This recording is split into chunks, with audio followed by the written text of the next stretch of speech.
Hello doctors. तो आज हमारा ब्लड क्लॉटिंग का लेक्चर नंबर 2 है, जिसमें हम पढ़ेंगे एंजाइम कैस्केड थ्योरी या फिर मैकेनिज्म ऑफ ब्लड क्लॉटिंग। ठीक है, इससे पहले लेक्चर नंबर 1 में हमने डिस्कस किया था basic introduction of blood clotting and some clotting factors. हमने कुछ क्लॉटिंग फैक्टर्स के बारे में जाना था कि क्लॉटिंग फैक्टर्स यानी वो फैक्टर्स जो ब्लड क्लॉटिंग में क्या करेंगे, हेल्प करेंगे। वो सारे आपके सामने हैं। ठीक है, अब देखो ये जो क्लॉटिंग फैक्टर्स होते हैं बेसिकली ये प्रोटीन्स होती हैं। क्या होती हैं? ये जो क्लॉटिंग फैक्टर्स होते हैं ये बेसिकली क्या होते हैं? प्रोटीन्स होता है।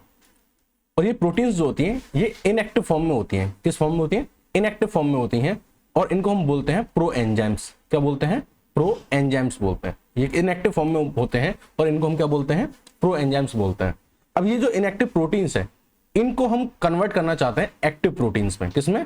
एक्टिव प्रोटीन्स में। क्योंकि जब ये एक्टिव प्रोटीन्स में या एक्टिव एंजाइम्स में कन्वर्ट होंगे तभी जाके ये क्या कर पाएंगे? ब्लड क्लॉटिंग कर पाएंगे। तभी ये क्या कर पाएंगे? ब्लड क्लॉटिंग कर पाएंगे। तो जो एंजाइम कैस्केड थ्योरी है जिसे हम पढ़ने जा रहे हैं वो एक्चुअली क्या है कि इन एक्टिव प्रोटीन्स को एक्टिव प्रोटीन्स में कैसे बदला जाएगा और उससे कैसे क्या की जाएगी? ब्लड क्लॉटिंग की जाएगी। तो आप समझ रहे हैं कि मैकेनिज्म ऑफ ब्लड क्लॉटिंग है। एंजाइम कैस्केड थ्योरी क्या है? एंजाइम कैस्केड थ्योरी ये है कि कैसे आप इन इनएक्टिव प्रो एंजाइम्स को एक्टिव एंजाइम्स में कन्वर्ट करोगे, एक्टिव प्रोटीन या फिर एक्टिव एंजाइम्स में कन्वर्ट करोगे। और फिर ये एक्टिव एंजाइम्स कैसे ब्लड क्लॉटिंग परफॉर्म करेंगे, इसी को हम क्या बोलेंगे? Enzyme cascade theory. बात समझ में आ गई? तो एंजाइम कैस्केड थ्योरी क्या है बेसिकली कि एंजाइम कैस्केड थ्योरी एक्सप्लेन करती है कि कैसे वेरियस रिएक्शंस होंगी जिसमें जो आपके प्रो एंजाइम्स हैं यानी इनएक्टिव एंजाइम्स हैं वो एक्टिव एंजाइम्स में कन्वर्ट होंगे। और ये जो कन्वर्जन होता है ये बेसिकली एक कैस्केड के फॉर्म में होता है। ये जो कन्वर्जन होता है, कन्वर्जन जो होता है ये इनएक्टिव प्रो एंजाइम्स का जो कन्वर्जन होता है एक्टिव एंजाइम्स में ये कैस्केड की फॉर्म में होता है। किसकी फॉर्म में होता है? कैस्केड की फॉर्म में होता है। कैस्केड का मतलब क्या है? इसीलिए इस थ्योरी का नाम एंजाइम कैस्केड थ्योरी दिया गया है। कैस्केड का मतलब होता है कि चेन रिएक्शन, मतलब चेन रिएक्शन होगी एक, क्या होगी? चेन रिएक्शंस होंगी इन मल्टीपल स्टेप, जिसमें अगर आप किसी एक को एक्टिवेट कर दोगे तो वो नेक्स्ट को एक्टिवेट करेगा। यानी आपने किसी एक को एक्टिवेट कर दिया वो नेक्स्ट को एक्टिवेट करेगा, फिर जो नेक्स्ट एक्टिवेट हुआ है वो उससे नेक्स्ट को एक्टिवेट करेगा। मतलब कैस्केड का मतलब होता है कि एक प्रोसेस होता है जो सीरीज ऑफ स्टेप्स में चलता है, जिसमें आप अगर एक स्टेप को इनिशिएट कर दोगे तो वो जो स्टेप जो होगा वो अपने से नेक्स्ट स्टेप को क्या कर देगा? इनिशिएट कर देगा। यानी चेन रिएक्शन होगी, अपने आप होती रहेगी। आपको एक को इनिशिएट करना है, वो सेकंड को इनिशिएट करेगा, सेकंड थर्ड को इनिशिएट करेगा। तो ये था enzyme cascade theory. Enzyme cascade theory आपको समझ में आ गया कि कैसे आप इनएक्टिव एंजाइम्स को एक्टिव एंजाइम्स में कन्वर्ट करेंगे और उनकी हेल्प से और इन एक्टिव एंजाइम्स की हेल्प से आप कैसे ब्लड क्लॉटिंग करेंगे।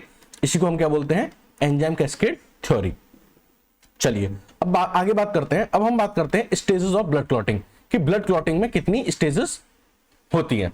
तो देखो ब्लड क्लॉटिंग बेसिकली था क्या, आप ये समझिए। तो ब्लड क्लॉटिंग ये था कि आपके जो ब्लड का प्लाज्मा होता है, आपके ब्लड में क्या होता है? प्लाज्मा होता है। उस प्लाज्मा में दो प्रोटीन्स होती हैं। उस प्लाज्मा में क्या होती है? प्रोटीन्स होती हैं। और कौन सी दो प्रोटीन होती है? एक होती है प्रोथ्रोम्बिन, एक होती है फाइब्रिनोजन। ये दोनों प्रोटीन भी इनएक्टिव फॉर्म में पाई जाती हैं। किस फॉर्म में पाई जाती हैं? इनएक्टिव फॉर्म में पाई जाती हैं। अब देखो एक प्रोटीन है जिसको हम बोल रहे हैं प्रोथ्रोम्बिन एक्टिवेटर। क्या बोल रहे हैं? Prothrombin activator. ये प्रोथ्रोम्बिन एक्टिवेटर क्या करती है? इस इनएक्टिव प्रोथ्रोम्बिन को एक्टिव थ्रोम्बिन में कन्वर्ट करती है। बात समझ में आ गई? और फिर ये जो एक्टिव थ्रोम्बिन है ये क्या करती है? जो हमारी सोल्यूबल प्लाज्मा प्रोटीन जो फाइब्रिनोजन है इसको इनसोल्यूबल फाइब्रिन्स में कन्वर्ट कर देती है। इस तरीके इनसोल्यूबल फाइब्रिन्स में कन्वर्ट कर देती है। और फिर इन फाइब्रिन्स का ही क्या बना दिया जाता है? एक नेट बना दिया जाता है, एक मेसवर्क बना दिया जाता है जो बाद में चल के क्या बनाता है? क्लॉट का फॉर्मेशन करता है। बात समझ में आ गई? तो ये बेसिकली थी क्लॉटिंग, ब्लड क्लॉटिंग। तो ब्लड क्लॉटिंग में हमारे 3 इंपॉर्टेंट स्टेजेस होती हैं कि एक तो ये स्टेजेस होती है कि आप इस प्रोथ्रोम्बिन एक्टिवेटर को कैसे बनाएंगे? पहला ये स्टेज है। दूसरा प्रोथ्रोम्बिन का थ्रोम्बिन में कन्वर्ट होना ये है। और तीसरा इस फाइब्रिनोजन का फाइब्रिन में कन्वर्ट होना। तो ये 3 मेन स्टेजेस हैं हमारी ब्लड क्लॉटिंग की।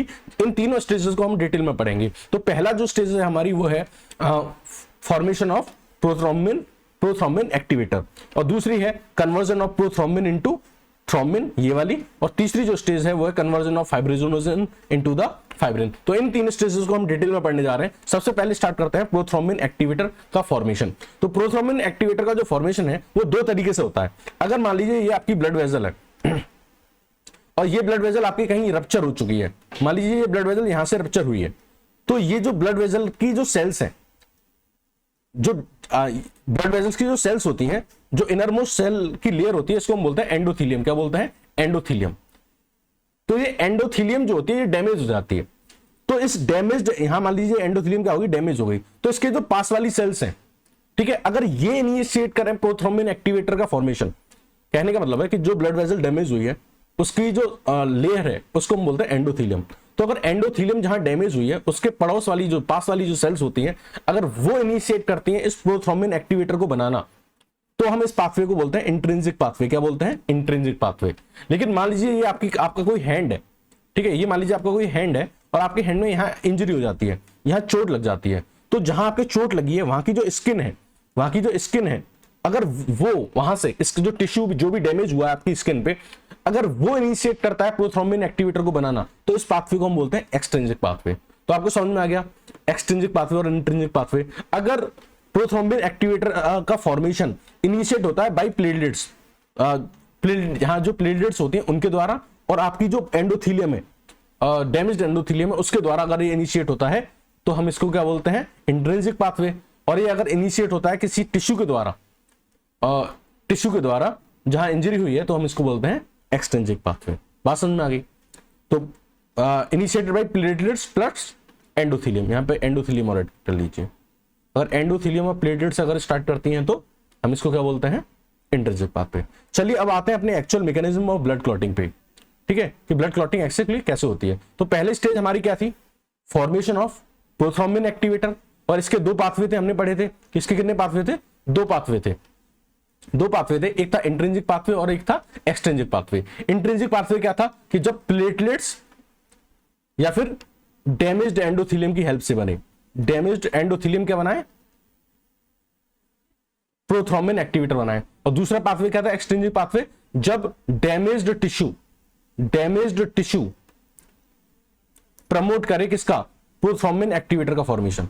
बात समझ में आ गई? चलो एक एक करके स्टार्ट करते हैं। सबसे पहले बात करते हैं इंट्रिंसिक पाथवे। देखो इंट्रिंसिक पाथवे में क्या होता है कि जहां आपकी, मान लीजिए कि ये आपकी कोई ब्लड वेजल थी और ये यहां पे डैमेज हुई, और जो डैमेज हुई तो यहां पे कुछ ब्लड में प्लेटलेट्स घूम रहे होंगे, और यहां पे क्या होगा? ये जो सेल्स हैं एंडोथेलियम, डैमेज्ड एंडोथेलियम, ये कौन सी सेल्स है? Damaged endothelium. इन दोनों का रोल होता है, एक तो प्लेटलेट्स का जो यहां घूम रही है ब्लड में, और एक जो एंडोथेलियम डैमेज हुई है उसके पास वाली जो सेल्स हैं जिनको हम डैमेज्ड एंडोथेलियम बोल रहे हैं। तो जो डैमेज्ड एंडोथेलियम होती है, ठीक है, वहां से रिलीज होते हैं कुछ 2 प्रोटीन्स जिनका नाम है कैलिक्रेनिन, ये क्लॉटिंग फैक्टर है बेसिकली, कैलिक्रेनिन और हाई मॉलिक्यूलर वेट किनिनोजिन, ठीक है, कैलिक्रेनिन और हाई मॉलिक्यूलर वेट किनिनोजिन, ये एंडोथेलियम से जो डैमेज्ड एंडोथेलियम के पास वाली सेल्स होती हैं, यानी ये वाली सेल्स, इनसे रिलीज होते हैं। और ये क्या करते हैं कि आपका जो इनएक्टिवेट ब्लड क्लॉटिंग फैक्टर 12 था, उसको एक्टिवेटेड फॉर्म में कन्वर्ट करती हैं। आपको पता है कि आपका जो 12th एक्टिवेटिंग फैक्टर था, 12th जो फैक्टर था वो था हैगमैन फैक्टर। देखो मैं यहाँ फैक्टर को 12, 11, 10 ऐसे करके बोलूंगा। आपको यहां से ये समझना है कि मैं किस फैक्टर के बारे में बात कर रहा हूं, आपको इस सीरीज से समझना है। जब मैं बोल रहा हूं फैक्टर नंबर 12 तो आपको समझना है कि हैगमैन फैक्टर, मैं बोल रहा हूं फैक्टर नंबर 11 तो आप यहां से समझेंगे कि प्लाज्मिन थ्रोम्बोब्लास्टिन एंटीसीडेंट, ठीक है। मैं सबके नाम नहीं लूंगा, मैं बस इनके फैक्टर के जनरल नेम लूंगा, जैसे 11, 12 वगैरह, ठीक है। चलिए आप समझ जाइएगा, ठीक है। चलिए बात करते हैं आगे। तो हम ब्लड क्लॉटिंग की बात कर रहे थे और हम आपको बता रहे थे कि जैसे ही जहां भी आपकी ब्लड वेसल डैमेज होगी, उसकी जो सराउंडिंग की जो सेल्स होंगी डैमेज्ड एंडोथेलियम की, वो रिलीज करेंगी 2 प्रोटीन, कैलिक्रेनिन और हाई मॉलिक्यूलर वेट किनिनोजिन। ये क्या करेंगी कि आपके ब्लड के प्लाज्मा में, आपकी ब्लड में जो इनएक्टिवेट ब्लड क्लॉटिंग फैक्टर 12 है, जिसको हम बोलते हैं हैगमैन फैक्टर, क्या बोलते हैं? हैगमैन फैक्टर, ये इसको एक्टिवेटेड फॉर्म में कन्वर्ट कर देते हैं। किस में कन्वर्ट कर देते हैं? एक्टिवेटेड फॉर्म में कन्वर्ट कर देते हैं। तो जब ये फैक्टर एक्टिवेट हो जाता है, तो हमने बताया था आपको कि एंजाइम कैस्केड थ्योरी कैस्केड की फॉर्म में है। कैस्केड मतलब चेन रिएक्शन, जिसमें एक स्टेप दूसरे स्टेप को क्या कर देगा? इनिशिएट कर देगा। देखो यहां अब ये 12 फैक्टर एक्टिवेट हो गया, तो अब ये जब ये 12 फैक्टर एक्टिवेट हो गया तो ये अपने से नेक्स्ट फैक्टर को एक्टिवेट करेगा, दैट इज फैक्टर नंबर 11। तो जो 11 नंबर का जो फैक्टर था जो इनएक्टिवेट था, वो in the presence of 12 factor A, 12 activated, and in the presence of high molecular weight kininogen, it will convert into the factor number 11 activated. तो जो इनएक्टिव फैक्टर 11 था वो एक्टिव फैक्टर 11 में कन्वर्ट हो जाएगा in the presence of 12A in the presence of high molecular weight kininogen. अब मैंने आपको बताया था कि जो 12A एक्टिवेटेड है, अब ये नेक्स्ट किसी को इनिशिएट करेगा, तो ये नेक्स्ट इनिशिएट करेगा फैक्टर नंबर 9 को, ठीक है, 10 को नहीं करेगा। ध्यान से सुनना, जो 11A है वो 9 को, 9 जो इनएक्टिव फॉर्म में है, किस फॉर्म में है, इनएक्टिव फॉर्म में है, इस 9 को कन्वर्ट करेगा किस में, 9A में, यानी एक्टिवेटेड फॉर्म ऑफ 9A, ठीक है। तो फैक्टर नंबर 9 जो इनएक्टिव था उसको एक्टिव फॉर्म में कन्वर्ट करेगा कौन, 11A in the presence of calcium ion, in the presence of calcium ion, जो कि आपका फैक्टर नंबर 4 है। कैल्शियम क्या है आपका, फैक्टर नंबर 4, तो कैल्शियम जो है वो आपका क्या है, फैक्टर नंबर 4 है, फैक्टर नंबर 4 है, ठीक है। तो इन the presence of calcium ion and in the presence of factor number 8, जो फैक्टर नंबर 9 होता है वो फैक्टर नंबर 9A में कन्वर्ट हो जाता है, यानी एक्टिवेटेड 9A में कन्वर्ट हो जाता है। बात समझ में आ गई। अब जो ये एक्टिवेटेड 9A है, ये कन्वर्ट करता है किसको, फैक्टर नंबर 10 को फैक्टर नंबर 10A में, यानी इनएक्टिवेटेड फैक्टर नंबर 10 को एक्टिवेटेड फैक्टर नंबर 10 में कन्वर्ट करता है इन the presence of 9A, in the presence of 9A, in the presence of calcium, in the presence of calcium and in the presence of 8A।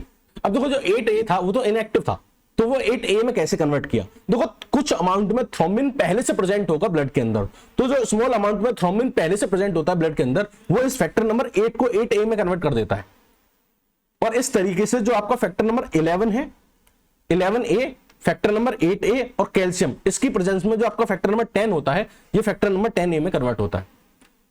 अब होता क्या है कि आपका जो फैक्टर नंबर 10A है, ये इन the presence of calcium, in the presence of factor 5 और प्लेटलेट से निकलता है, प्लेटलेट्स फॉस्फोलिपिड, उसकी प्रेजेंस में एंड थ्रोम्बिन की प्रेजेंस में, जो स्मॉल अमाउंट में पहले से प्रेजेंट है ब्लड में, इनकी प्रेजेंस में ये जो फैक्टर नंबर 10A है ये खुद कन्वर्ट हो जाता है किसमें, प्रोथ्रोम्बिन एक्टिवेटर में, प्रोथ्रोम्बिन एक्टिवेटर में। बात समझ में आ गई। तो फैक्टर नंबर जो 10A है वो खुद किसमें कन्वर्ट हो जाता है, प्रोथ्रोम्बिन एक्टिवेटर में कन्वर्ट हो जाता है। तो इस तरीके से इंट्रिंसिक पाथवे के थ्रू प्रोथ्रोम्बिन एक्टिवेटर का फॉर्मेशन होता है। अब बात करते हैं एक्सट्रिंसिक पाथवे के थ्रू कैसे फॉर्मेशन होता है। तो एक्सट्रिंसिक पाथवे के थ्रू समझते हैं। एक्सट्रिंसिक पाथवे में मैंने आपको बताया था कि जो टिश्यू आपका डैमेज हुआ है वो हेल्प करेगा प्रोथ्रोम्बिन एक्टिवेटर बनाने में। तो जो आपका ट्रॉमेटाइज्ड टिश्यू है या डैमेज टिश्यू है, एक तरीके से क्या है, ये आपका डैमेज जो टिश्यू है ये एक्चुअली बना एक रिलीज करेगा एक प्रोटीन या एक कह दीजिए एक क्लॉटिंग फैक्टर जिसका नाम है थ्रोम्बोप्लास्टिन। अब ये जो थ्रोम्बोप्लास्टिन है ये मिलकर बना हुआ है ग्लाइकोप्रोटीन से और फॉस्फोलिपिड से। अब ये जो थ्रोम्बोप्लास्टिन जो है वो ये क्या करेगा कि इनएक्टिव फैक्टर नंबर 7 को एक्टिव फैक्टर नंबर 7A में कन्वर्ट करेगा, और ये active factor number 7A in the presence of this thromboplastin convert करेगा फैक्टर नंबर 10 को फैक्टर नंबर 10A में। और प्रीवियस वाले के सिमिलरली ये factor number 10A in the presence of calcium, factor 5 and small amount of thrombin that is already present in the blood convert हो जाएगा किसमें, प्रोथ्रोम्बिन एक्टिवेटर में। तो इस तरीके से इंट्रिंसिक पाथवे और एक्सट्रिंसिक पाथवे के थ्रू किसका फॉर्मेशन होता है, प्रोथ्रोम्बिन एक्टिवेटर का फॉर्मेशन होता है। एक बार प्रोथ्रोम्बिन एक्टिवेटर बन गया तो उसके बाद क्या होगा, स्टेज आपका स्टेज नंबर 2 स्टार्ट होगी। हमने आपको बताया था कि 3 स्टेजेस में वर्क करेगा ये। पहले फॉर्मेशन होगा प्रोथ्रोम्बिन एक्टिवेटर का, उसके बाद क्या होगा, conversion of prothrombin into thrombin and फिर conversion of fibrinogen into fibrin. तो हमारा प्रोथ्रोम्बिन एक्टिवेटर स्टार्ट मतलब बन के तैयार हो गया।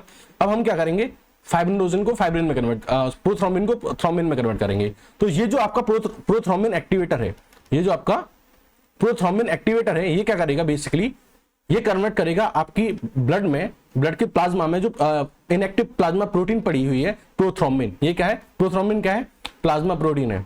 क्या है, प्लाज्मा प्रोटीन है। कहां है, आपके ब्लड में, और किस फॉर्म में है, इनएक्टिव फॉर्म में है।